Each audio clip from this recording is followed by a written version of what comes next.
Okay, let's dive right in. You're all set to use that amazing VA home loan benefit, but you hit a snag. You can't find your DD-214. It's a super common problem, but here's the thing, it is absolutely not a dead end. We're going to break down exactly how you can get your Certificate of Eligibility, your COE, without that one piece of paper. So picture this, you're staring at the application. Maybe your lender's asking for it, and that DD-214 is just gone. I totally get it. That sinking feeling is so frustrating, and it feels like the whole process just screeched to a halt. But I've got some really good news for you. You are not stuck. In fact, you're just a few minutes away from having a crystal clear plan to move forward. This isn't about some secret workaround, it's just about knowing the right official path for your specific service status. So here's our game plan. First, we'll get into the right mindset. Then, we'll help you pick the exact path that fits you.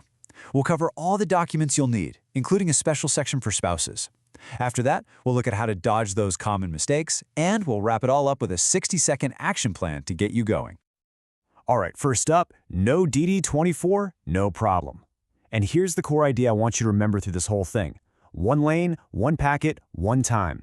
Seriously, this little mantra is going to save you so much headache. It means you pick the right path, you submit one complete set of documents, and you do it just once. And here's why that is so important. This quote, man, it just says it all. I've seen this happen countless times. A borrower is totally solid, but one tiny mistake, like a forgotten signature or a blank field, slams the brakes on the whole process for a day or two. We're going to make sure that does not happen to you. And hey, before we get into the nitty-gritty, let's be super clear about one thing. The VA charges exactly $0 for your Certificate of Eligibility. Zilch, nothing. So the only thing you're investing here is just a few minutes of your time to get it right. Now for Section 2. This is, without a doubt, the most important step in the entire process. Pick your path. See, the VA and your lender route your request based on your current status. Picking the wrong lane is the #1 reason for delays that you can totally avoid. So, there are really just 3 main lanes you could be in. First, for those of you currently serving on active duty or in the Guard and Reserve. Second, for those who've separated from the Guard and Reserve. And third, for eligible surviving spouses. Let's figure out which one is yours. Moving on to Section 3, let's master the documents. We're going to start with the largest group, folks who are currently serving. So if you're on active duty right now or you're a current member of the Guard or Reserve who hasn't been federally activated yet, this part is for you. The magic document you're going to need is called a Statement of Service. Now, what's really key here is what it's not. It is not your LES, your Leave and Earnings Statement. Look, an LES shows what you got paid. A Statement of Service actually proves your service history. It's a huge distinction. And here are the non-negotiables. These fields have to be on that statement. Your full name, social security number, and date of birth have to match your other records perfectly. And pay close attention to that lost time field. This is a big one. If you have none, the statement can't be blank. It has to literally say no lost time reported. That one little thing can hold you up. Okay, for all my Guard and Reserve members out there, this is the crucial distinction. It all comes down to whether you are currently serving or if you've been discharged. If you're still in, you use that Statement of Service we just talked about, making sure to add your total credible years. But if you're out, you're looking for separation forms, like the NGB-22 for Guard members and your retirement point statements. 2 totally different sets of paperwork. All right, let's move to Section 4, a guide specifically for surviving spouses. Your path to a COE is actually pretty straightforward, but it all hinges on one key factor: whether or not you're receiving dependency and indemnity compensation, or DIC benefits. This slide lays it out perfectly. If you're already getting DIC benefits, guess what? Your eligibility is already established with the VA. You just need to use Form 26-1817.